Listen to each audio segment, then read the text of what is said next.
All this information is going to be available to you through the agency CCC to later on. So you don't have to take extraneous notes. Just if you have a question about something as we're going through it, write it down, and then we'll try and get to those at the end of it. If not, you can submit those through the chat link, and then we will actually answer those as we're ongoing, and also if we don't get to all of them at a later date. So the agency overview. Heard our friend Mrs. Thomas talk about some of the things we do at GSA. The GSA mission is to deliver values and savings in real estate acquisition technology and other mission support services across the federal government. In short, the GSA is the buying entity for almost all of the civilian agencies within the federal government, excluding DoD. The one thing we like to say is that GSA buys everything that the US government needs except for bombs and bullets. We do not buy weapon systems, but we buy the trigger that goes in the, we sell the trigger that goes in the gun and all those things. So we don't sell purchase weapon systems. Those are strictly done by DoD. But what we do have is contracts that allow for everything else that you would need to support anything that happens. And there's two major organizations within GSA. One is the Public Building Service. Public Building Service provides real estate, space, architecture, interior design, and construction to federal agencies. You've probably seen some of our construction going on if you've been up along the border and you saw the Madawaska Land Port of Entry is one of the big projects that we have ongoing. But there's also, as Fran mentioned, an ongoing project to upgrade all those stations along the northern border and the southern border. So there's a lot of work happening right now in PBS, the Public Building Service for those. The Public Building Service is also the federal landlord. We provide the space and the office space for almost all the federal agencies in our federal buildings. We own the federal courthouses, we own the federal buildings, and we own a lot of historical buildings around the country. Our historical lighthouses and stuff all belongs to GSA. The U.S. Capitol is a GSA facility. The White House is a GSA facility. GSA is also the organization that transitions our government after every election. We have a transition team, the presidential transition team, that actually works out of GSA to make sure that the new administration has everything they need to basically start off on a good foot. I think in the past there's been collaboration between our transition team and how you guys in Canada transition to. There's also been work between the GSA administration and your equivalency at the Canadian government. We kind of like share ideas about, especially about how to maintain buildings along the northern portion where extreme cold weather. The other organization within GSA that some of you may be interested in is the Federal Acquisition Service. The Federal Acquisition Service delivers a vast number of commercial goods and services. They are responsible for some of the major contracts that we call GWACs, which are basically worldwide contracting, that a worldwide contract that any organization within our federal government can use. So that's important because FAST not only does those contracts, but FAST also controls our vehicle fleet. When you see any U.S. government vehicle that had that GSA, that's us. That's our fleet of vehicles that we provide to the federal sector.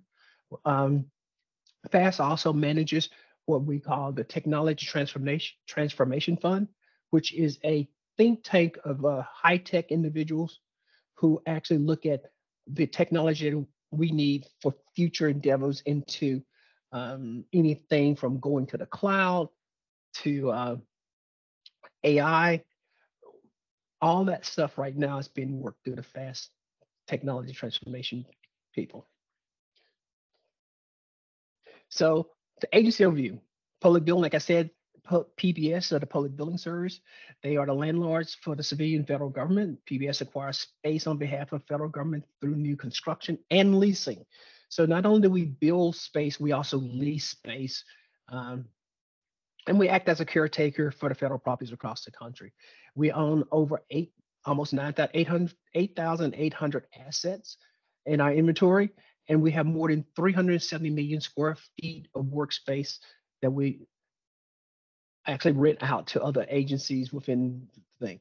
Think of us as a a development company that builds a building and then they lease it out to occupants. That's what GSA does. We build buildings for the federal government and then we lease it out to other federal agencies within there. So in one of our buildings, you will have 10, sometimes 20 different federal agencies operating on that space. And we have over 500 historic properties that includes the White House, includes a lot of the presidential libraries. All those things fall upon the GSA's management and maintenance. So what does PBS procure? Things like construction, A&E services, janitorial, landscaping, interior design, asbestos removal, HVAC. We do all the stuff that you normally would do as a commercial company to maintain a multi, multi-floor building. We do it all, but we don't do it. We contract it out. So all this list of things here, GSA has contracts. So you can, if you're a tradesman who's an electrician and you have a small electric company, a big electrical company, you can also bid on work at GSA. So where are the PBS opportunities? If you're looking for PBS opportunities with the Public Building Service, first thing you do is you go to the GSA forecast. Later on, we'll take a brief look at that so you'll see what it looks like. The other one is GSA subcontracting. So that means that if you don't want to be the prime contractor, if you don't want to be, you want to work for someone else and let them basically do the paperwork and you do the work. That's kind of how subcontracting works. Then we have a way that you can find opportunities for subcontracting. Most of these things are listed in sam.gov as the platform on which we list these opportunities, which has become really, really important to us because there's a lot of information on there. That's why we're going to have a different short discussion about sam.gov. And then there's the things like the multiple award schedule, the MAS. You hear a lot of time you say get on the GSA schedule. Those of you who basically have been in the federal space here in America for a while, you will understand that because you probably heard it a lot. Are you on the GSA schedule? But that's what they're talking about, the MAS schedule, which is a process to go through. And we'll briefly hit that. Indefinite delivery, indefinite quantity, the IDIQs. That's something that a lot of the regions are doing. And what that allows them to do is basically look at their needs over the next year to 5 years and put in place a contracting vehicle that allows them to quickly access those requirements or someone to fulfill those requirements without going through the whole process of a competitive contract, which could take months. With an IDIQ, you can get what you need and get the work started sometimes in weeks. So that's why we do it. There's a link there about GSA auctions. If any of you want to buy excess material from the U.S. government, we have an auction house that's also run by GSA. It's an online auction facility, and you can find all this stuff just by going to www.gsa and then do a search for it, and you'll see it right there. It's all accessible. The Federal Acquisition Service, my old home, GSA is one of our solely dedicated to procuring goods and services for the government. So that's our mission in life, is provide the goods and services that the federal government needs to function properly. So as an integral part of GSA, FAST possesses the capability to deliver comprehensive products. So if you're talking about advanced technology, it's usually going to come through our FAS division. What do they do? What do they procure? They procure environmental services, moving services, staffing, information technology. They control our transportation services throughout the whole federal sector. It comes out of FAST. Law enforcement. These are all the different type of contracts that you can find within the FAST portfolio. Equipment, furniture, professional training, telecom, network services, my old home, travel services, emergency preparedness. All this stuff is done by our Federal Acquisition Service. So and their opportunities are basically the same. GSA forecast lists their opportunities. Subcontracting opportunities are listed there. If you go into it, you'll find that what we call companies who tend to be it will put themselves on the list so that other small companies or people want to partner can find them in the SAM.gov. So SAM.gov, once again, is a platform where opportunities reside for almost every agency. You're going to see SAM.gov over and over again because that's our go-to platform. That's where all of our opportunities, no matter who needs it, where it's coming from, that's where it resides. Okay. The multi-award schedule we talked about, indefinite delivery, understand. Government-wide acquisition, the GWACs. A lot of you who have dealt with the military, you probably have heard the term GWACs. There's three uh, major ones that you're going to hear in the presentation. Just understand that a GWAC is just like is a pre-competed contract where certain companies show that they can do the work, and then they're awarded a contract number, and then we can call upon them to do that work in a shorter notice. All this is to make contracting more efficient and quicker, because we don't have our process is very detailed, and sometimes that ties you up for days when you just need something now. So that's what these contracts are in place for. That's one of the things FAST does very good, is put in place high technology contracts for communication equipment, everything. So the GWAC itself is a great program for you to understand if you into that IT technology, because that's where those opportunities usually going to exist. There's companies out there now who are on the GWAC that you can partner with, and also companies out there that you can provide a resource to their supply chain as a subcontractor. So what does OSMA do?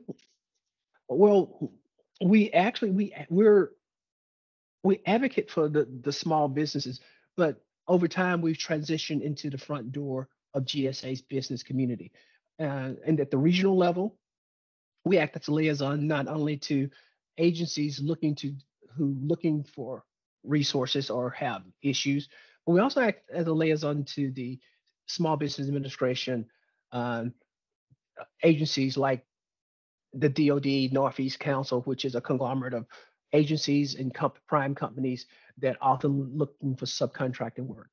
So if there's something that has to do with business and doing business with GSA, you can reach out to the OSBU office nearest you, or the OSBU office nearest the opportunity you're looking to learn about, and they can always assist you. If they can't give you the information, they will point you to the people or the program management office that can also help you. And you can find our different offices at this link, www.gsa.gov, small business. So we exist around the country in 11 different centers, basically. In the regional, we're tied to the regional areas right now. And Region 1, New England, is the region that Michelle and I are actually from. And if I didn't introduce Michelle, Michelle is the, the, the power behind the throne right now. She is controlling everything, and she's answering your questions as they come through our system. So Michelle Shamos is my partner in Region 1. The two of us do the same job. So, but around the country, there are 11 offices that you can reach out to if you have any questions, anything about. And you will also see those, and you go into the opportunity or the forecast, you will see points of contact for each SBTA, which is the Small Business Technical Advisor assigned to that opportunity, that you can reach out to if you cannot contact the program manager or the contracting officer.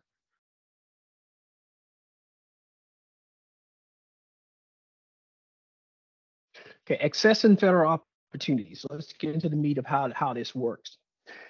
There's certain things you have to have if you're going to go after federal contracts. If you want to be a prime contractor, remember, this is about prime contracting and not yet the subcontracting portion.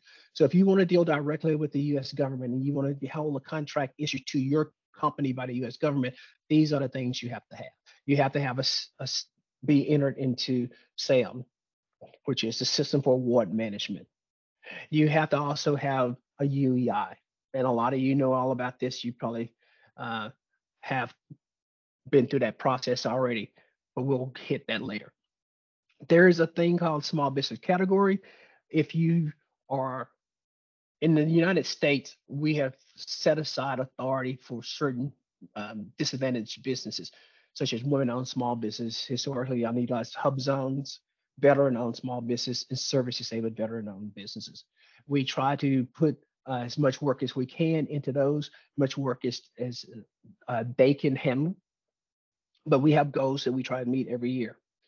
And then the other thing is you have to determine what your NICS code is. What code do you want to seek opportunities, and what code do you want to be found under? Remember, the NICS code is not only for you to tell you for you to find work, it's also for us to find you. Because when we do a search, when we our market research, we're looking at NICS codes and we pull out the pool of companies under that NICS code. Then we sort those out, and then we reach out to those to see if they're interested in our opportunity. And size standard. This link here, when you go there, it's going to tell you how we determine the size of a company for federal contracts.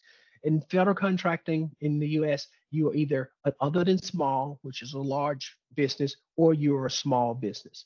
And there, each one of those businesses, depending upon the NICS code, has it has this equivalency. Okay, so many employees, so much money, or whatever is laid out there.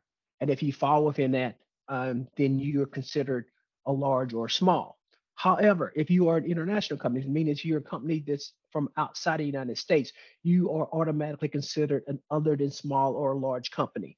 And you have to basically present yourself as such, and you have to follow the guidelines for a large company. Um, don't let that stop you, because a lot of times that's just semantics. But at the same time, there are some responsibilities that a large company has to do that a small one doesn't. And large companies with contracts within the federal government, larger contracts, have to actually provide opportunities for subcontracting. And that's something that will be explained to you when you go to look for those opportunities. Is also something that will explain to you by the contracting officer before they will award you a contract directly. The sources sought notice. The sources sought notice is a method of market research that we use in our federal contracting. It's published on SAM.gov. Once again, SAM.gov raises his head, right? It's invaluable for determining availability of small businesses. It's how we determine whether or not work can stay in this, be set aside for the small business population, or go to the other than small, large business, or open. So once we open it up, we never actually set work aside for large businesses. We can only set aside for small businesses. But a large business can compete for work if it's put into the open solicitation and it's not set aside. So that's why this is kind of important to you. But the one thing about sources sought is important to our people in the States is that if there are small businesses doing the work, but they will not respond to a sources sought, then we cannot make a determination that this work is eligible for small business set aside. So that kind of prevents us from doing that.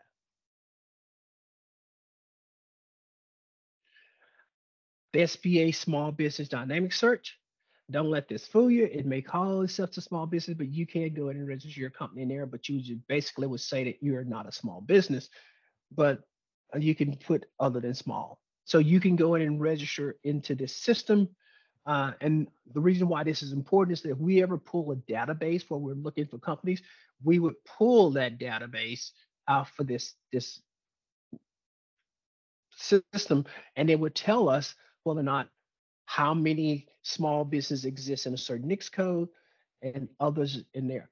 The population may be 2,000. Of that 2,000, maybe 1,000 that are small businesses, and of that 1,000, there may be 200 that are women-owned. Then there may be 200 that are service-saving veterans, and that's what we use this for. It is the required platform for our COs to do, our contracting officers, if you, that's what I mean by COs, to do market research. The GSA schedule. The GSA schedule is open to international and American companies. It's a process you go through. It is technically, it is an IDIQ because the first base contract is for 5 years. Every option, there's 4 options after that, is for 5 years. So if you were to get accepted and awarded a GSA scheduled contract, and there's only one scheduled contract now, one contract number, you apply for it And then for the next 20 to 25 years, you can offer your goods and service to the federal government. It's a 5-year base, 3-year option period. It provides fast, flexible, cost-effective procurement. Is this what we call a best of class type of contract, which means that the information and everything that it has the best pricing and you can find. So it is a go-to contract for most of our agencies to buy goods and services off of. So the first thing agencies do is look and see if is it on the GSA schedule. If it already exists on the GSA schedule, they don't have to do a contract. They do a task order to the company's list is there. So this may be where a lot of you want to play. There's a process you go through. Like it says, it represents 21% of the overall federal procurement spending, about $42 billion in sales annually, just on that one contract. There's over 19 schedules contractors holding it, and 80% of those are small businesses within the United States. So remember, you cannot be a small business if you're from outside the United States. So those companies who hold this contract will be classified in our system as other than small or large. So, oh, this is a contract.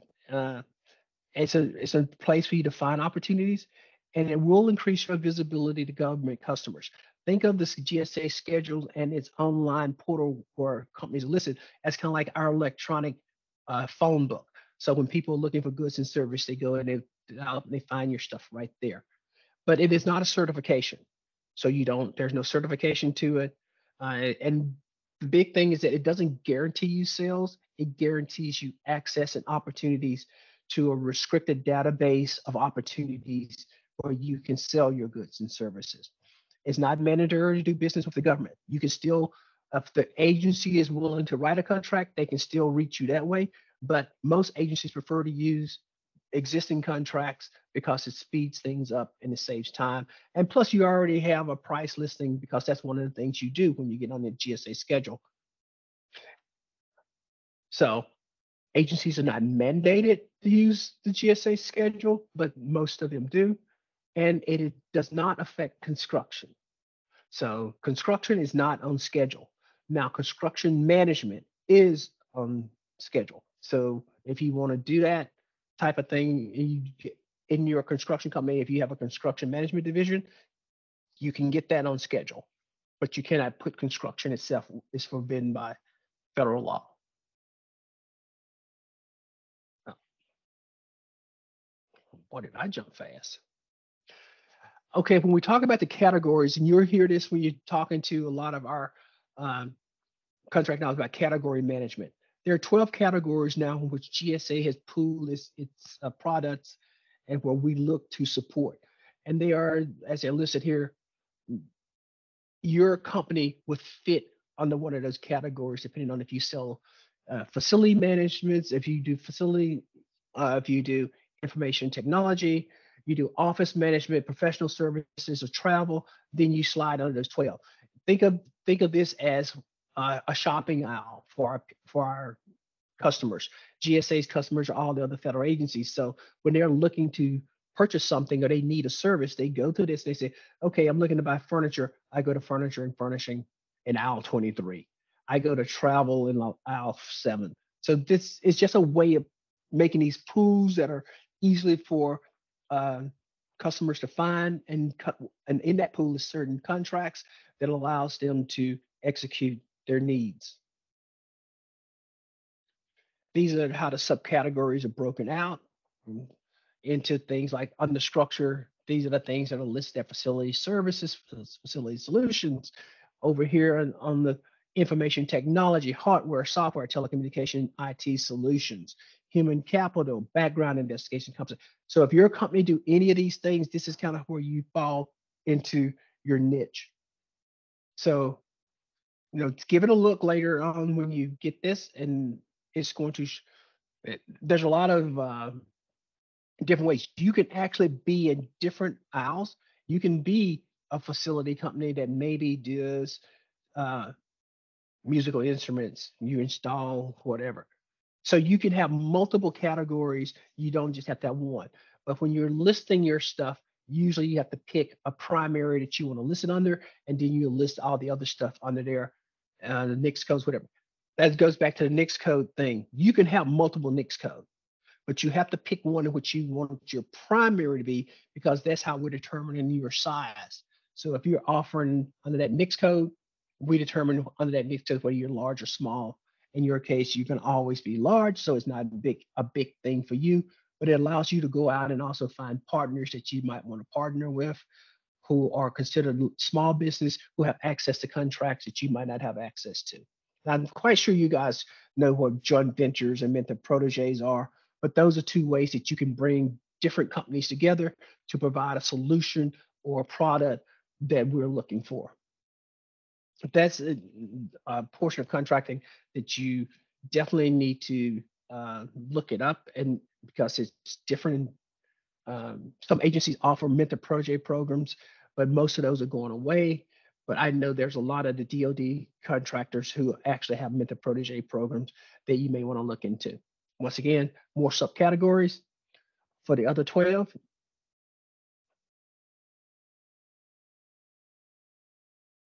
So things to consider if you even considering going for the MAS contract of these. At the change of time of period considered, say from 24 months to 12 months, they adjusted the threshold from 25,000 within the first 2 months. All that's changed. Today, the threshold is basically you have the first 5 years you have to do a single $100,000. So rather than looking at this and judging you every year, they said let's just, since we gave them a 5-year contract, let's just review what they've done in that 5 years. So it went up to $100,000 for the first 5 years, and then $125,000 the next 5 years and after. So it made it simpler rather than trying to track you every year and the cost of doing a review every year. We do a review at the 5-year period. At the end of your base contract, you should have sold at least $100,000. At the end of your first option, you should be at sales of 125,000. And the second and third option, $125,000.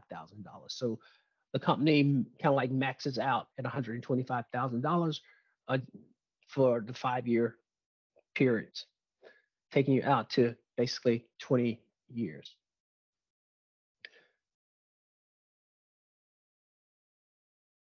An important note here is that the normal MAS contract period to go through the process can be between 6 and 12 months.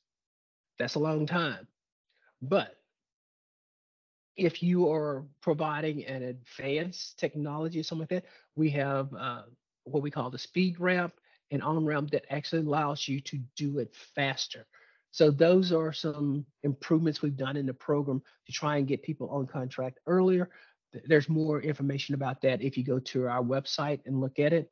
It's an in-depth discussion about what you have to do to meet the specifications of those.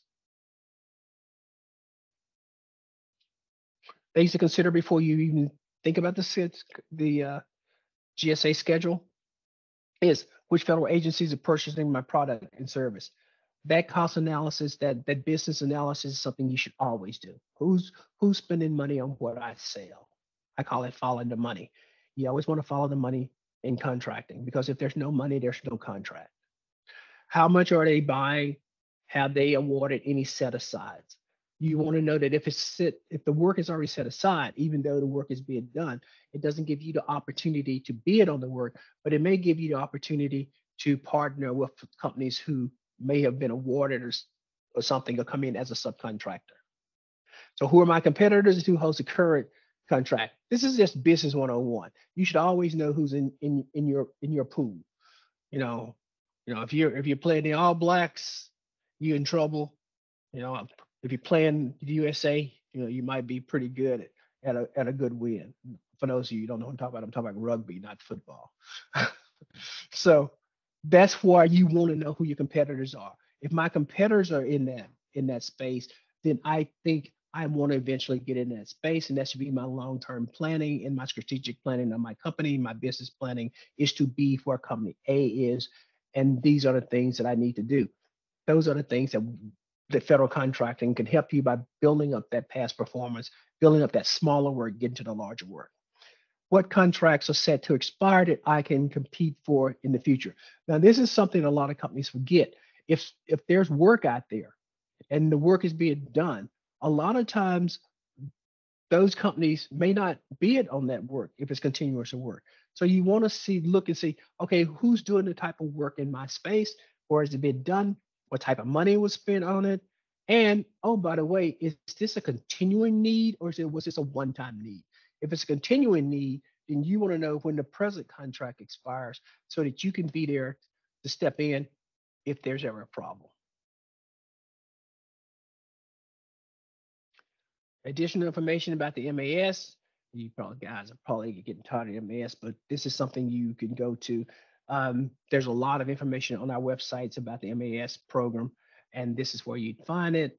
One of the things is we call it MAS roadmap. It gives you information about how, what you should know before you actually start doing it. It gives you some marketing tips, also some strategies to help your company not only grow, but also to find opportunities once you have the MAS. So the MAS roadmap and stuff is good for you. Um, so what business resources are out there? Lots. There's lots of information. The e-library is basically where a lot of the MAS information is about. It's contract award information.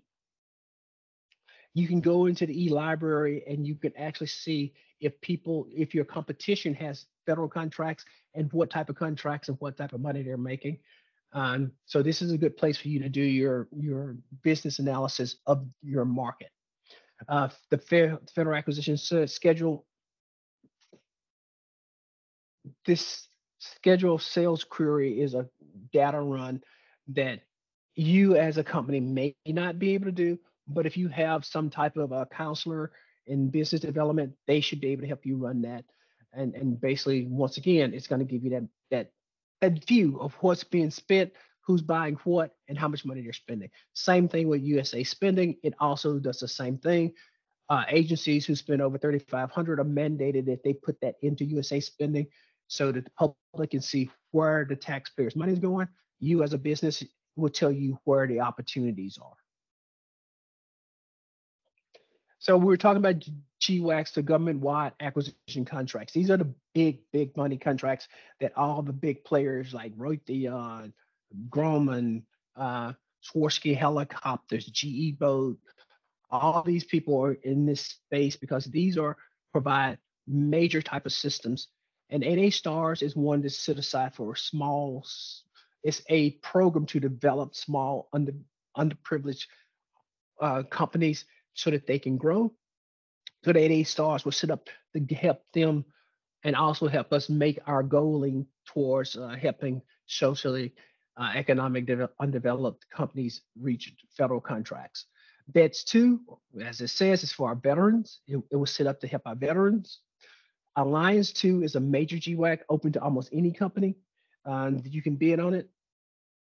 It's an IT solutions, mainly in hardware, software, and service solutions. Good place if you're in that space. You want to be on Alliant 2, or you want to basically Alliant 2 is closing out, and the new one is Alliant 3. So Alliant is a GWAC and it's going into its third generation. And each one of those generations about 5 to 6 years to 10 years that it can go out to. So you want to track the Alliant program and those contracts to see, what type of companies there. That's why the link is there about Alliant 3, because we're in the process right now of basically reviewing Alliant 3. We have not finished the award of Alliant 3. So there's companies who bid on this work who have been identified, but they have not had the award.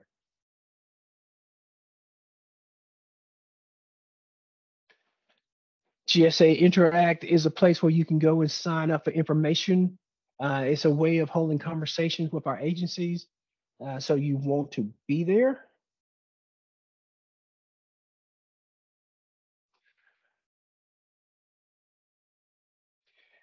here's the big dog, and is the System for Award Management. It's a consolidated platform that basically where we have all the information about acquisitions, and that's what it was designed to be. To basically be a one-stop where you can find everything that you would need about federal contracting, and that's what they provide. It provides contracting opportunities.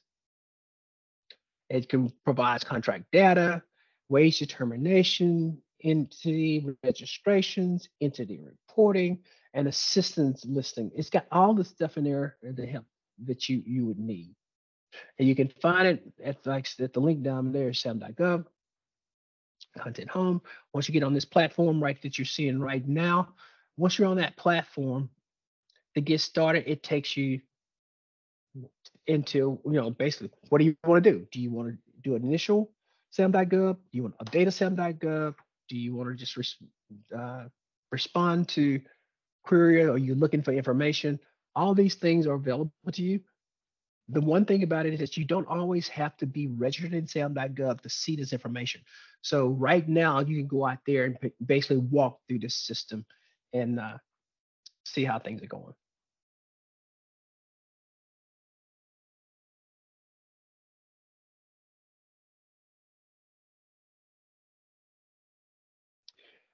Okay, GSA contracting opportunities. If you go to the web link below, acquisitiongateway.gov, the forecast, it takes you to this page. And on this page is where you can research and you can put in information and find what opportunities exist. And you can also filter those opportunities by adding more and more information. Or you can go and just put in NAICS code, and then it's going to pull up a list of things on NAICS code. Or you can go in and you can put the agency in, and it's going to pull up different agencies and what opportunities they have. So this is a good place for you to go in to find opportunities. Understand that when you go into these pages, the opportunities, that's the agency's wish list. Now you have to find out whether there was funding, it's been funded. And sometimes it'll say, and sometimes it'll say to be determined, TBD. Those things are important because if it's to be determined, then most likely you are not going to waste a lot of time on it, but you want to track it offline. So yeah. So that's an important site. Another one there, the renovation of vacant space. This is one where we pulled up. Is actually there was an opportunity. The opportunity was out there for the U.S. Attorney's Office, who was actually doing minor construction in the office. And this is kind of what it looks like when you pull one up. It has but down at the bottom where you see the red circle where it says a point of contact, those people are important. So if you have questions, that's who you would reach out to.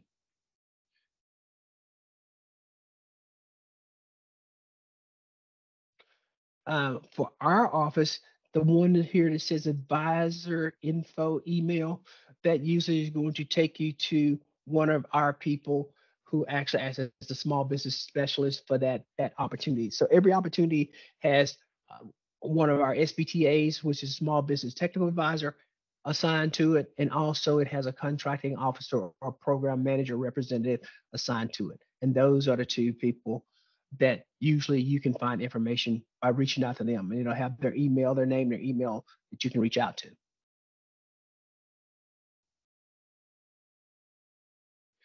The forecast of opportunities with other federal agencies. GSA has a platform that lists several other agencies, and it's growing consistently. Right now, the agencies that are using this platform that GSA provides for free for them, you can see right here in the list people like the Department of Education, Department of Agriculture, Department of Defense, and stuff. These are all the different links that take you to the forecast that those people have posted. Eventually, all of these we hope will be on the forecasting 2 that you just saw. And then I thought I had a slide for the forecast too, but this one here is basically showing you this is how you get to those people and their forecast. So we had put this page in there so it automatically shows you They posted their forecast of opportunities. You can click on it and go to that forecast. Okay, subcontracting opportunities. The subcontracting opportunities are listed in the GSA subcontracting directory. It's also, the link is down below. This is gsa.gov site. It is not the same as sam.gov, so it's one of where you're outside of the SAM. But those are only GSA subcontracting. Now, what that means is that this is a list where you can find prime contractors or prime contracts who may be looking for people to assist them as subcontractors, and that's why it's there and it's available for your use. Additional OSABU information and resources. Click on any of these links, scan the barcode, and it's going to take you out and show you what's out there as far as fact sheets, events that are coming up, and stuff. Therefore, you can get further training on OSABU, on business. Now, do not be put off by the word small businesses. Our office handles all businesses, because if you're a large business, you sometimes have more opportunities than we have for small businesses. So we like to keep that relationship with large companies, which most of you would fall under as other than small. And therefore, when you look at the things that are out there and you're bidding on them, you're looking for things that are full and open. They're not set aside for small business, because then you can bid on that work. If you get that work, you would most likely, depending upon the size of that work, would have to use subcontracting. And so we provide that assistance in helping you find subcontractors. This page is on the GSA website, allows you to find different, let's say, members of our team that you can reach out to, who can help you with questions, point you in the right direction towards program managers who may control opportunities that fall within your NICS code or things that you want to know about. So this is just an informational page here that allows you to actually find a partner or a mentor within our organization who can help your company and explain things to you as you go forward. We have them, like I said, there's 11 offices around the country. And of those 11 offices, anytime there's an opportunity in their region, you can reach out to them. And if they don't know about it, they can research it and get back to you and tell you, yeah, this is valid. No, this was issued. No, this one was canceled. This one wasn't funded. So they can do all those things for you if you don't understand something.